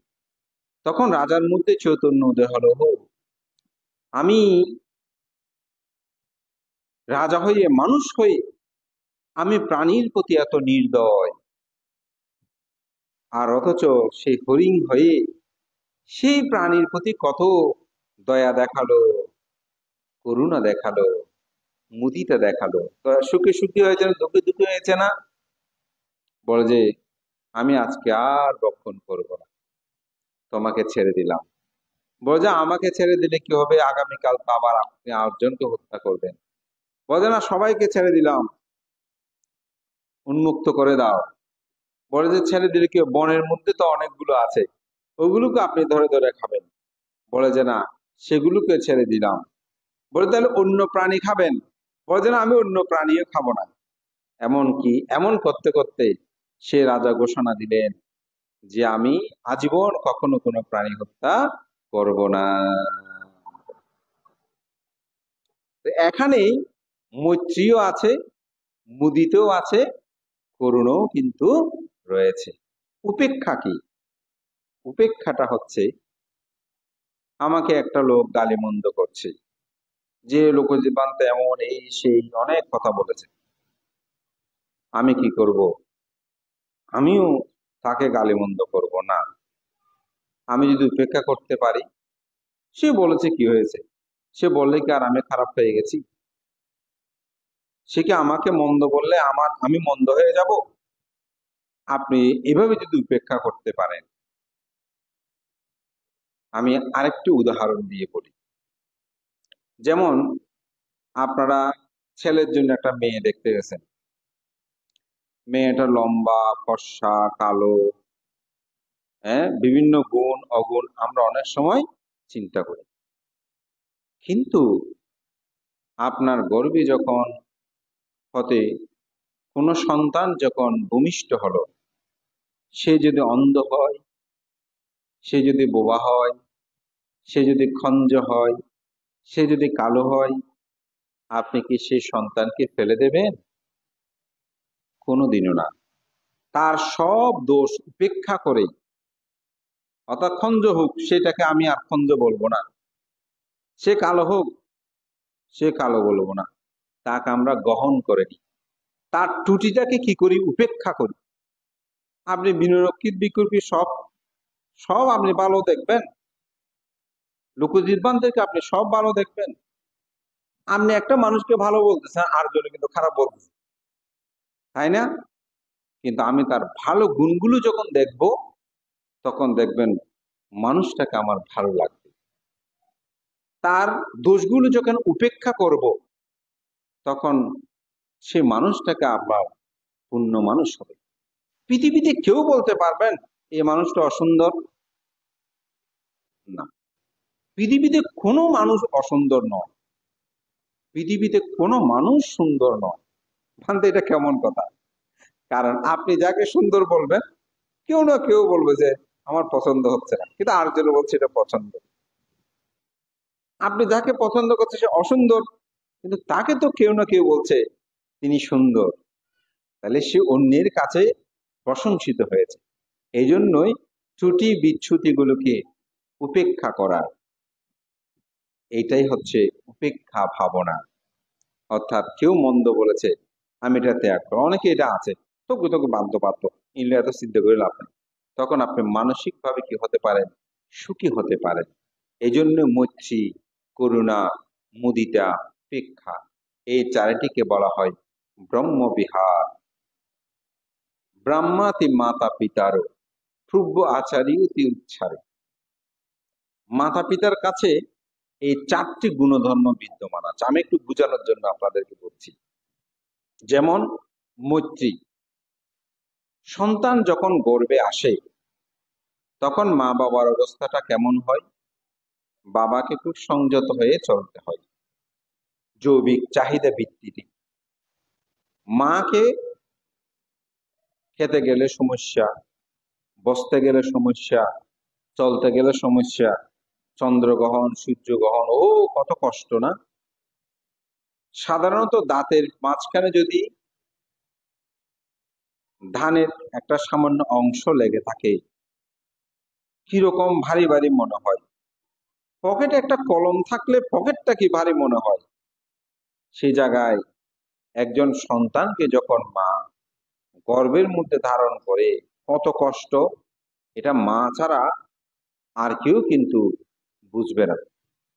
তাহলে ওই সন্তান মাকে কি দিচ্ছে? কষ্ট দিচ্ছে না? গর্ভে আসার সাথে সাথে খেতে পড়তে কত কষ্ট না? কিন্তু মা কি করে? মৈত্রী দেয় না। মৈত্রী না থাকলে সে কোনোদিন সন্তানের মা হতে পারবে না। তাহলে তিনি কি করেন? মৈত্রী প্রদান করেন, না আমার এই সন্তানকে রক্ষা করতে হবে। তাহলে যিনি আপনার সাথে শত্রুতামি করে, সন্তানটা আপনার শত্রুতামি করতেছে না, সেই সন্তান আসার পর শারীরিক কত কষ্ট আপনারা ভোগ করেছেন না? কিন্তু আপনি কি দিয়েছেন? মৈত্রী দিয়েছেন। তাহলে মৈত্রীটা কি বুঝতে পেরেছেন? অতি সহজে বুঝে যাও। করুণা, যখন ভূমিষ্ঠ হলাম আমরা মলমূত্র পরিত্যাগ করে পরিষ্কার পরিচ্ছন্ন করতে পেরেছি, অসুখের কথা বলতে পেরেছি, কান্না করেছি, কিন্তু আমার মা দয়া করে পায়খানা প্রস্রাব গুলো পরিষ্কার পরিচ্ছন্ন করে দিয়েছেন। আমার যেটা প্রয়োজন সেটা আমাকে দিয়েছেন। তাহলে কি দিয়েছেন আমাদেরকে? করুণা। ওই দয়া করেছে। যে দয়া না করলে কেউ বাঁচতাম না। পৃথিবীতে অন্যান্য প্রাণীগণ জন্মগ্রহণ করে সে মাছ আরো বেঁচে যেতে পারে, কিন্তু মানুষ অপরের সাহায্য ছাড়া কিন্তু বাঁচতে পারে না। একটা গরু ভূমিষ্ঠ হওয়ার পর দেখবেন কিছুক্ষণ পর সে নিজে নিজে দাঁড়ায়, কিন্তু কোনো মানুষ জন্মগ্রহণের পর দাঁড়িয়ে মা বাবাকে খুঁজে নিতে পারে না। অসহায় একটা জীবন। মানুষের জীবনটা খুবই অসহায়। একটি সময় সে শক্তি সম্পূর্ণ হয়, আস্তে আস্তে আবার একটু অসহায়তার মধ্যে পড়ে। আপনি প্রথমে শক্তিহীন জন্ম, মাঝখানে আপনি বিপুল যৌবন, অনেক শক্তি লাভ করলেন, কিন্তু যখন 60, 70, 80, 100 যাবেন, উঠতে পারি না, বসতে পারি না, মলমূত্র পরিত্যাগ করলে সেগুলো পরিষ্কার পরিচ্ছন্ন করতে পারি না। কি একটু অদ্ভুত জীবন! আমরা কি সেটা উপলব্ধি করি না তো?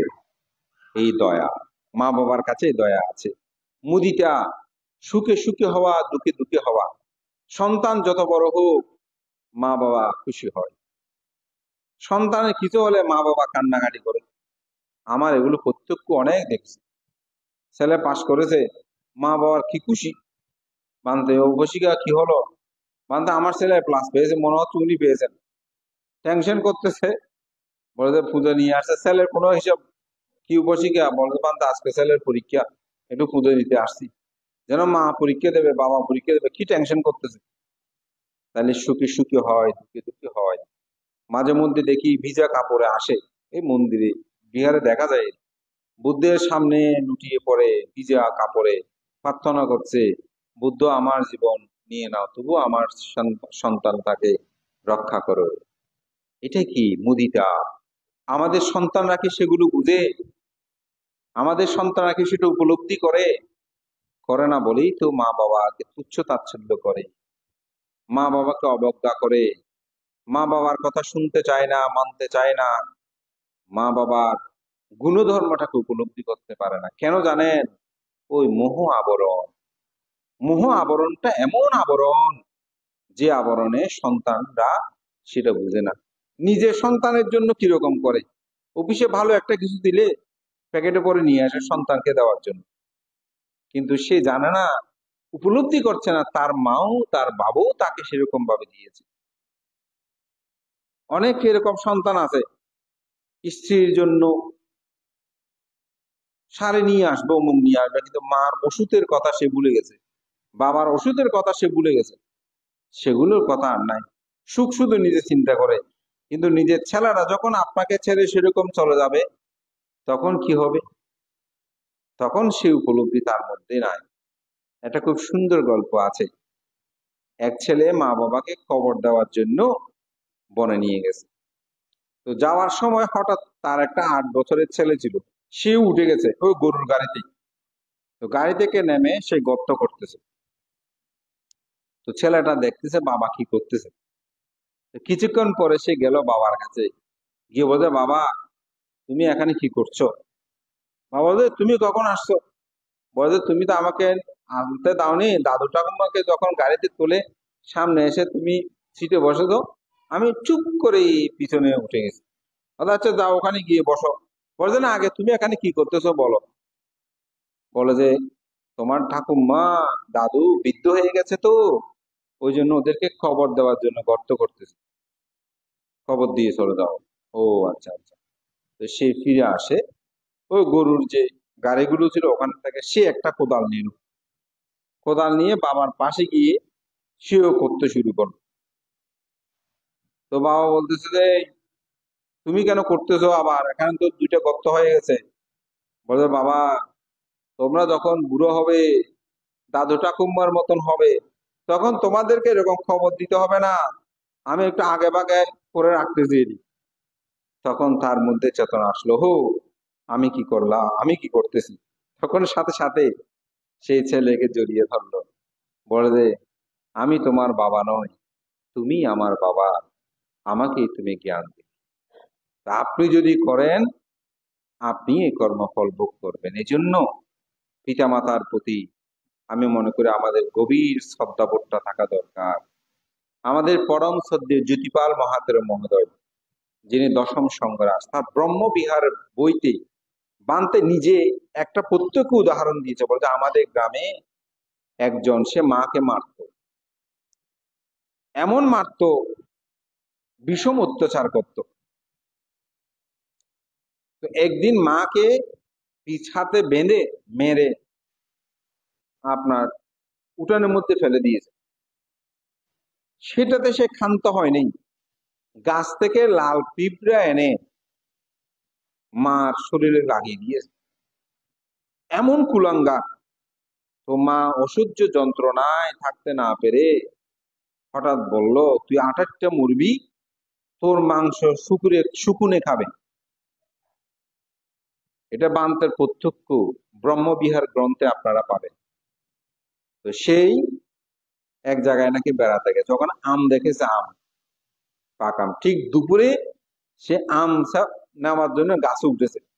এখন ঢাল ধরতে হতে ব্যতিক্রম ধরেছে, সেখান থেকে পরে বিকট শব্দ হয়েছে, তারপর সে মারা যায়।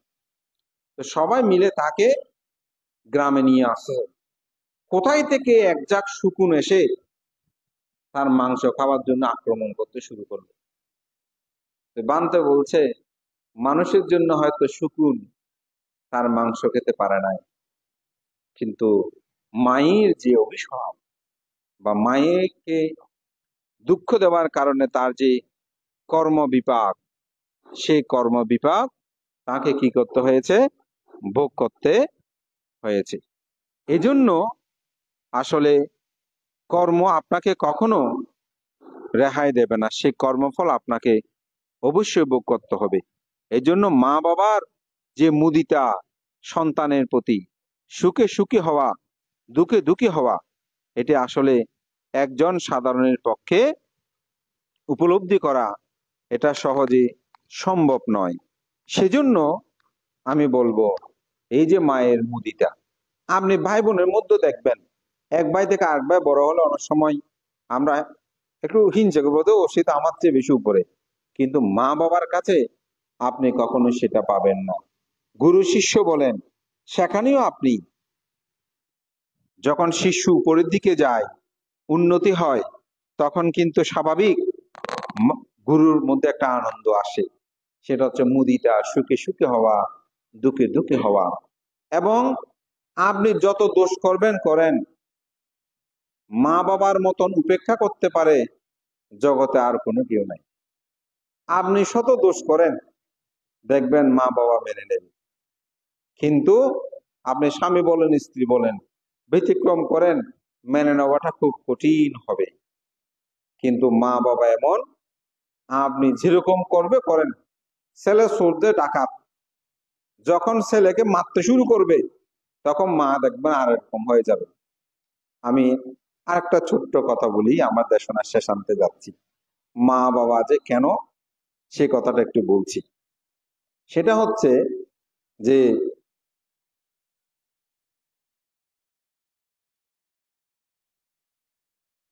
এক মা সন্তানের বিরুদ্ধে বিচার দিল, সে আমাকে খুব মারধর করে।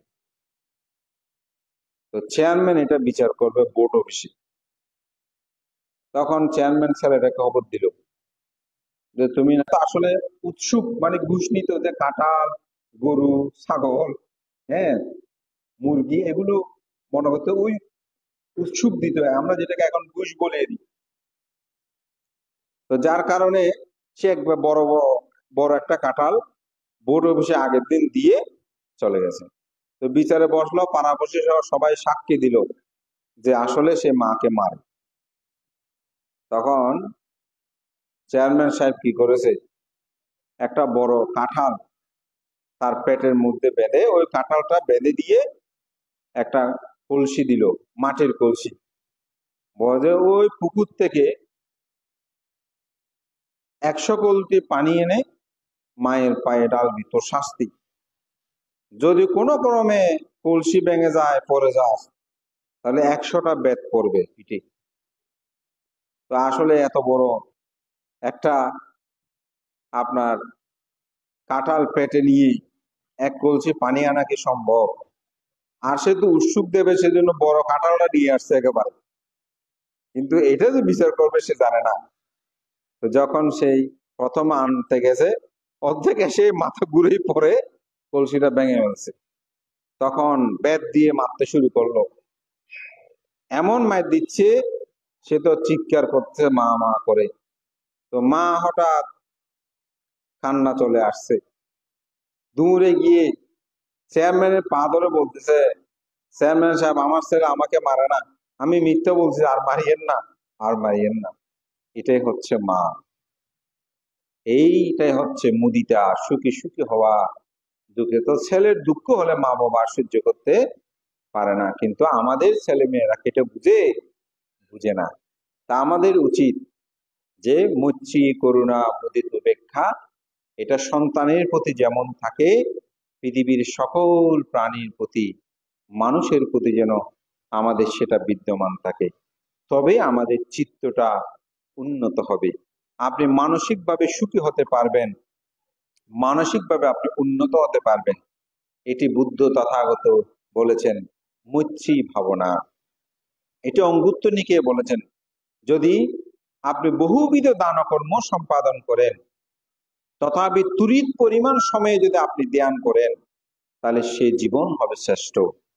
বুদ্ধ এত সুন্দর উদাহরণ দিয়ে বলেছেন, যে ব্যক্তি তুরিত পরিমাণ, তুরিত বুঝেন, 2টি আঙ্গুলের ছাপ, এই যে আমরা এভাবে ছাপ দিই না, এই 2টি আঙ্গুলের ছাপ, এটাকে বলা হয় তুরিত পরিমাণ। এই পরিমাণ সময়ে যদি কেউ মৈত্রী ভাবনা করে, বুদ্ধ বলেন যে তিনি কখনো বুদ্ধের ধর্ম থেকে বহু দূরে অবস্থান করেন না। সেজন্য মৈত্রী করুণা মুদিত উপেক্ষা আমাদের জীবনে যেন প্রাতীয় হয়। তো বুদ্ধ এই মৈত্রী করুণা মুদিত উপেক্ষা সম্পাদন করার জন্য নির্বাণ লাভিচ্ছুককে বলেছেন যে কারানিয়া মাত্তা কুশলেনা ইয়ান্তাং সন্থাং পাদাং আবিসামেসা সাক্ষ্য উজুসা সুজুসা সোবার সসমুদু আনাতিমানি। বুদ্ধ বলছেন, নির্বাণ লাভিচ্ছুক ব্যক্তির করণীয় কর্তব্য, তিনি সক্ষম, সরল, অতি সরল, সুবাধ্য, কোমল এবং অভিমান শূন্য হবেন। তো আমি আজকে আপনাদেরকে বলবো, আমরা যেন সে মৈত্রী পরায়ণ হই, আমাদের অন্তর্জগতে যেন মৈত্রীকে আমরা পোষণ করি। আমি যে গাথাটা ভাষণ করেছিলাম শুরু দিয়ে, ঊর্ধ্ব দিকে, অধ দিকে, পূর্ব দিকে, চারিদিকে যত প্রাণী আছে, সমস্ত প্রাণীর প্রতি যেন আমরা মৈত্রী পোষণ করি। আমরা যেন দাঁড়ানে, গমনে, শয়নে এবং উপবেশনে, সর্বক্ষেত্রে আমরা যেন প্রাণীর প্রতি মৈত্রী পোষণ করি। মুদিত উপেক্ষার গুণধর্মটা যেন আমাদের মধ্যে বিদ্যমান থাকে, তবেই আমাদের জীবনটা সুখময় হবে। তো যাদের মধ্যে ব্রহ্ম বিহার আছে, বুদ্ধ ধর্ম দর্শনে তাদের মধ্যে 11টি আনিশংস আছে। সে 11টি আনিশংস আমি একটু বলছি। যে তারা সুখে ঘুমায়। মৈত্রী ভাবনা করলে আপনি কিন্তু ঘুমের ওষুধ খেয়ে ঘুমাতে হবে না, মন থেকে যদি করেন দেখবেন আপনি সুখে নিদ্রা যেতে পারবেন। মৈত্রী ভাবনা করেন, কোনো ধরনের ঘুম থেকে উঠার সময় আপনাকে হঠাৎ আতঙ্কিত হয়ে উঠতে হবে না, আপনি সুখে ঘুম থেকে উঠতে পারবেন। যেটা আপনি মৈত্রী ভাবনা করেন, আপনি কোনো ধরনের পাপ দৃষ্ট স্বপ্ন আপনি দেখবেন না। অনেক সময় আমরা খারাপ স্বপ্ন দেখি, এই স্বপ্নগুলো আপনি দেখবেন না। আপনি সকল মানুষের প্রিয় হবেন। আপনি যখন মৈত্রী পোষণ করবেন তখন আপনি সকলের প্রিয় হবেন।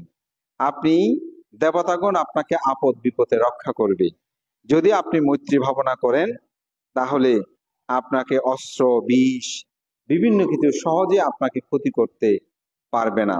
যদি আপনি মৈত্রী ভাবনা করেন চিত্ত সমাধিস্থ থাকবে, চঞ্চল থাকবে। ওই যে চিত্তের উন্নতির কথা বলেছি, আপনি যদি মৈত্রী ভাবনা করেন মুখমণ্ডল উজ্জ্বল থাকবে। কিছু কিছু মানুষ যেমন কালো হলেও মনে হয় যে মানুষটা খুব সুন্দর, এই ধরনের একটি উজ্জ্বল চেহারা মানুষের মধ্যে বিদ্যমান, তার বর্ণটা সুন্দর হয়।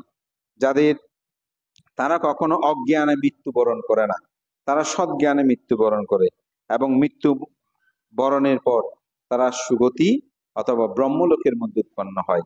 এই 11 প্রকার ফল সুফল মৈত্রীর মাধ্যমে ব্রহ্মবিহারের মাধ্যমে মানুষ লাভ করে। তো আমার কথা দীর্ঘই করছি না, সবাইকে পুণ্যদান করছি। তো বিশেষ করে এখানে একজন একটা প্রশ্ন করেছে, অনুবুদ্ধ শব্দের অর্থ কি? একজন সম্যক সম্বুদ্ধের সময় কতজন অনুবুদ্ধ থাকে? আসলে অনুবুদ্ধ বলতে আমরা বৌদ্ধ ত্রিপিটক সাহিত্যে যেটা দেখতে পাই সেটা হচ্ছে বুদ্ধের দুজন অগ্রশ্রাবক ছিলেন। একজন ছিল সারিপুত্র, আরেকজন ছিল মহামোক্ষলায়ন। বুদ্ধগণ 4 অসংখ্য, 8 অসংখ্য অথবা 16 অসংখ্য লক্ষাধিক কল্প পারমী সম্ভার পূরণ করে বুদ্ধ হন। যিনি প্রজ্ঞা প্রধান তিনি 4 অসংখ্য লক্ষাধিক কল্প পারমী সম্ভার পূরণ করে বুদ্ধ হয়। যিনি শ্রদ্ধা প্রধান তিনি 8 অসংখ্য লক্ষাধিক কল্প পারমী সম্ভার পূরণ করে বুদ্ধ হন। যিনি বীর্য প্রদান তিনি 16 অসংখ্য লক্ষাধিক কল্প পারমী সম্ভার পূরণ করে বুদ্ধ হন। আমাদের তথাগত গৌতম বুদ্ধ তিনি বুদ্ধ হয়েছেন 4 অসংখ্য লক্ষাধিক কল্প পারমী সম্ভার পূরণ করে, যেহেতু তিনি প্রজ্ঞা প্রদান ছিলেন। তার দুজন অগ্রশ্রাবক তারও 2 অসংখ্য লক্ষাধিক কল্প পারমী সম্ভার পূরণ করেছে বলে সাহিত্যে আমরা দেখতে পাই। সেখানে একজন হচ্ছে সারিপুত্র স্থবির। বুদ্ধ বলতেন এরকম ভাবে, তথাগত বুদ্ধ কোনো জায়গায় উপস্থিত না হলে সেখানে যদি সারিপুত্র উপস্থিত হয়, হে ভিক্ষুগণ তোমরা বুদ্ধ শূন্য হয়েছে বলে মনে করবে না। তো সাহিত্যে আমরা অনুবুদ্ধ হিসাবে সারিপুত্র স্থবিরের নাম দেখতে পাই। একজন বুদ্ধের শাসনকালে একজন মাত্র অনুবুদ্ধের উৎপত্তি হয়, আর দ্বিতীয় কেউ হয় না। এজন্য একজনই অনুবুদ্ধ জগতে আমরা দেখতে পাই, সেটা হচ্ছে সারিপুত্র স্থবির।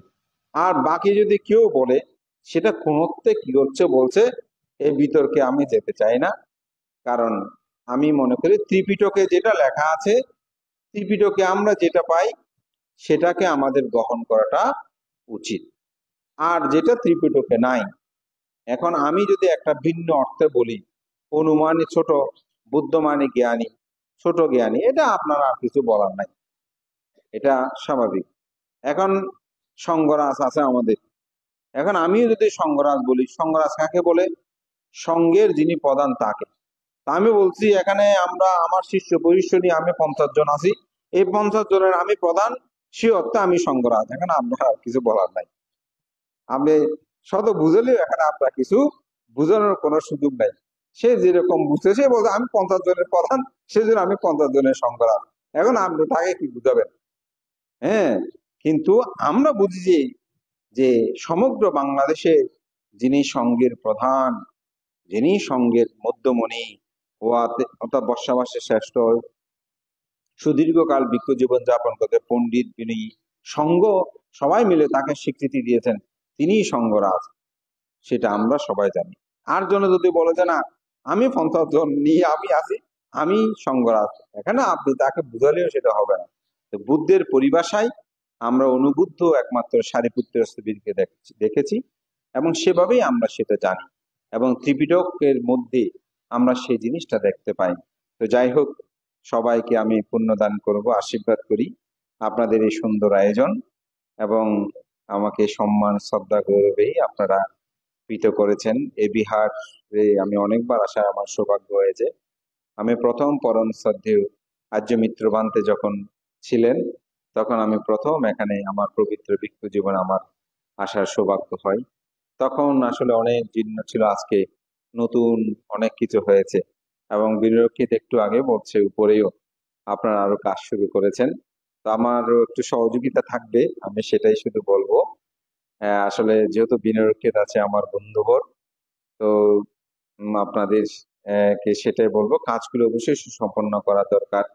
যেহেতু বর্তমানে এই বিহার আমি মনে করি পটিয়ার মধ্যে একটা ঐতিহ্য, প্রাচীন বিহার, এবং বর্তমানে যে বাইপাস রাস্তার যে যোগাযোগ, আমি মনে করি এখানে যে কোনো ভিক্ষু সংঘ আপদে বিপদে বিভিন্ন ক্ষেত্রে আসলে এখানে থাকার একটা সুযোগ তারা লাভ করবে। এবং বিহারগুলো আমাদের অত্যন্ত সুন্দর হওয়াটা আসলে চাই। আমাদের ছেলে মেয়েরা এখন যেরকম উন্নত হচ্ছে, যদি বিহারগুলো ঠিক না থাকে, ওরা বলে ওখানে ময়না চলা কি যাবো। এই জন্য এগুলোরও একটা সুন্দর করাটা দরকার। অনেকে বলে যে এত সুন্দর করে লাভ কি, যেতবন বিহার যে অনাথ পেন্ডিক সৃষ্টি নির্মাণ করেছেন, এটিকে এমনি করেছে? 54 কোটি স্বর্ণ মুদ্রাকে বেড়া ছাড়া দিয়ে তৈরি করেছিল নাকি?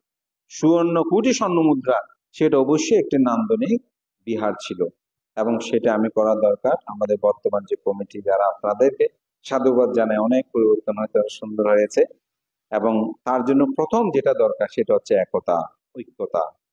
বুদ্ধ সপ্ত পৌরাণীয় ধর্মের মধ্যে সেটি বলেছেন যে একসাথে বসবে সভা সমিতিতে, সবাই যেন সভা সমিতিতে একসাথে বসে একসাথে সিদ্ধান্ত গ্রহণ করবেন, একসাথে প্রতিপালন করবেন, এবং একসাথে সেগুলো মেনে চলবেন। গুরুজন যারা আছে, যেটা দিয়ে আমার দেশনা শুরু করেছে, তাদেরকে শ্রদ্ধা করবেন। এখানে তরুণ যারা ছেলে মেয়ে আছে, বয়োজ্যেষ্ঠ একটু শ্রদ্ধা করবেন, সম্মান করবেন, তাদের কথার প্রতি অনুগত্যতা রাখবেন। ভিক্ষু সংঘ যারা আছে তাদেরকে শ্রদ্ধা করবেন, পুরনো চত্ব পুরনো জায়গাগুলো সংস্কার করবেন। যেমন এটা পুরনো বিহার, এটাকে সংস্কার করেছেন না, এটা করবেন। অতীত নারীদেরকে সম্মান করবেন, নারীদেরকে কখনো অসম্মান করবেন না। আজকে যে নারীদের সম্মানে বিভিন্ন কথা বলছে বাংলাদেশ, বুদ্ধ এগুলো 2500 বছর আগে বলছেন। নারীদেরকে যেন আমরা সম্মান করি, অবজ্ঞা না করি, তুচ্ছ তাচ্ছল্য না করি, তাদের যাহা প্রাপ্য সেটা যেন যথার্থ প্রদান করি। আমি মনে করি এইভাবেই চললে একটি দায়ক কম হোক বেশি হোক, যদি একতা না থাকে, সেখানে কোনোদিন উন্নতি, শ্রীবৃদ্ধি, প্রশান্তি সম্ভব নয়। তো আমি আপনাদেরকে সেই আহ্বানটা জানাবো, এবং সেখানে যদি এই মৈত্রী, করুণা, মুদিত, উপেক্ষার গুণধর্মতা বিদ্যমান থাকে, তাহলে একটি সমাজ অবশ্যই একতা থাকবে। আমার নাম বললে বলুক, না বললে কি আসে যায়, আমাকে দেখ। মাঝে মধ্যে আমি খুব লজ্জাবোধ করি যে অনেকে বলে আজকে অমুক অমুক, ওনাদেরকে সময় দিতে না পারার জন্য আন্তরিকভাবে দুঃখিত, সুযোগ দিতে না পারার জন্য। আমি বক্তা, ধর্ম, সুযোগের কি আছে এখানে? আমার সুযোগের কি আছে এখানে? এটা তো লোকধর্ম, অষ্ট লোকধর্ম। লাভ অলাভ, যশ অযশ, নিন্দা প্রশংসা, সুখ দুঃখ, এগুলো তো ক্ষণকাল। আপনি একটু যদি অনিত্য চিন্তা করেন, দেখবেন এগুলো সামান্য সময়। এই যে আমরা সবাই এখানে বেঁচে আছি, কত কথা বলছি, কত সম্মান দেন, এই মরে যাবার সাথে সাথে সবকিছুর প্রাক্তন, সব প্রাক্তন না? প্রাক্তন বিহারাধ্যক্ষ, প্রাক্তন সম্পাদক, প্রাক্তন শিক্ষক, প্রাক্তন অ্যাডভোকেট, তাই না? অবসরপ্রাপ্ত অ্যাডভোকেট হয়ে যাবে, অবসরপ্রাপ্ত প্রধান শিক্ষক, সব কিছু এরকম। আমাকে একটা অসাধারণ জ্ঞান একটা মানুষ থেকে আমি পেয়েছি। উনি, আমি কয়েকবার দেশনায় বলেছি, উনি চায়নাতে ওখানে বিয়ে করেছেন। তো আমার সাথে কথা হচ্ছে, তো আমি তো, আপনি চায়না থেকে বিয়ে করেছেন, ওখানে ন্যাশনালিটি পেয়েছেন? বলতে বানতে এখানে নাকি আজীবন থাকলেও ন্যাশনালিটি দিবে না। হ্যাঁ দিয়ে ওইরকম নাকি, বলো যে হ্যাঁ। তো বলতে বানতে চিন্তাও আর করি না, কারণ ছোট্ট জীবন কখন মরে যায়। এ ন্যাশনালিটি দিয়ে কি হবে? ন্যাশনালিটি কি আমাকে বাঁচিয়ে রাখতে পারবে? আমার খুব অবাক লাগলো ওনার কথাটা। আরে মানুষ কত চিন্তা করে, এই যে বিদেশে যাচ্ছে, হ্যাঁ আমার গ্রিন কার্ড পাওয়ার জন্য কত আশীর্বাদ করতেছে এই সেই, কিন্তু আসলে গ্রিন কার্ড কে আমাকে বাঁচিয়ে রাখতে পারবে? হয়তো অর্থনৈতিক একটা বিপ্লব আসবে, কিন্তু আমাকে বাঁচিয়ে রাখতে পারবে না। এটাই হচ্ছে আসলে মানব জীবন। এই অনিত্য যখন আপনি চিন্তা করবেন, তখন আপনার মধ্যে মুচি, করুণা, মুদিতা, উপেক্ষার গুণধর্মটাগুলো উৎপন্ন হবে। আমি সবাইকে আশীর্বাদ পূর্ণদান করি এবং সাথে সাথে কৃতজ্ঞতা জানাই আমার অত্যন্ত প্রিয় ভাজন বন্ধুবর বিনয়রক্ষিত ভিক্ষু আজকে আপনাদেরকে সহ সাথে নিয়ে এই সুন্দর আয়োজনে আমাকে ধর্মদানের সুযোগ, ধর্মদানের যে কৃতার্থ করেছেন, আমিও যে পুণ্যরাশি অর্জন করেছি, এই সমস্ত পুণ্যরাশি আমি আপনাদের সকলের উদ্দেশ্যে দান করছি। আপনারা সবাই নির্বাণ সাক্ষাৎ করুন, দুঃখ থেকে মুক্তি লাভ করুন। মা বাবা ভাই বোন আত্মীয় স্বজন প্রতিবেশী সমগ্র পৃথিবীর প্রতি যেন আমরা মৈত্রী পোষণ করি। যাহা কিছু দেখা যায়, যাহা দেখা যায় না, যাহা দূরে যাহা কাছে, সমস্ত প্রাণীর প্রতি যেন আমরা মৈত্রী পোষণ করি। বুদ্ধ যেটা বলছেন, দিঠা বা এ বা দিঠা এ চা দূরে বাছন্তি আবিদূরে ভূতা বা সম্ভাবে শিবা সব্যে সত্তা ভবন্ত সুখিতাত্তা। সবাই যেন ভালো থাকে, সুস্থ থাকে। যে প্রাণী মাতৃগর্ভে আছে, যে প্রাণী মাতৃগর্ভ থেকে ভূমিষ্ঠ হবে, বুদ্ধ বলছেন সেই প্রাণী সুখী হোক। যেই এক পদ প্রাণী, দ্বিপদ প্রাণী, বহুপদ প্রাণী, সকল প্রাণীর প্রতি অহিংসা হোক। অর্থাৎ এক পা বিশিষ্ট, দুই পা বিশিষ্ট, চতুর্পা বিশিষ্ট, বহুপদ বিশিষ্ট যত প্রাণী আছে, সমগ্র প্রাণীগণ সুখী হোক, সুখী হোক। জগতের সকল প্রাণী সুখী হোক, এই প্রত্যয় ব্যক্ত করে আমার নাতি দীর্ঘ ধর্মকথা এখানেই শেষ করছি। জগতের সকল প্রাণী সুখী